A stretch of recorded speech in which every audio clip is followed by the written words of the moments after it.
Vijayakanth sir வந்து லாஸ்ட்ல இந்த மாதிரி ஒரு நிலைமையில வந்து பார்க்க முடியலன்னு எனக்கு ரொம்ப வருத்தமா இருக்கு. நான் வந்து இங்க ஒரு கேரளால ஒரு ஷூட்டிங்க்கு வந்திருக்கோம். யோகு பாபு கூட இங்க தான் இருக்காரு. அ நாங்க 2 பேருமே ரொம்ப வருத்தப்பட்டோம். எனக்கு என்னன்னா, நான் அவருடைய ஒரு 4, 5 படங்கள் பண்ணியிருக்கேன். எல்லாருடைய டெத்துக்கும் நான் போயிடுவேன்.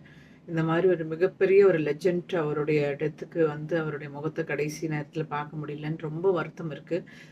அவருடைய கல்யாணத்தப்போ நான் வந்து கல்யாணத்துக்கு வந்து பயங்கரமான க்ரவுட்ல நான் பயங்கரமா சிக்கிட்டேன். சிக்கின பிறகு திடீர்னு ஒரு கார் வந்து நின்னுச்சு. நின்னோனே உள்ளார அப்படியே உள்ளார வாங்கன்னு வந்து பார்த்தா 2 பேரும் மாப்பிள்ளையும், பொண்ணும் உள்ளார உட்காந்துருந்தாங்க.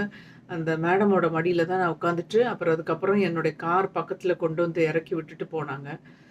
கல்யாணத்துக்கு போன என்னால வந்து அவருடைய இறப்புக்கு போக முடியல. இந்த ஆழ்ந்த அனுதாபங்கள். அதுவும் அந்த 2 குழந்தைங்க அழுகுறத பார்த்தா ரொம்ப வருத்தமா இருக்கு.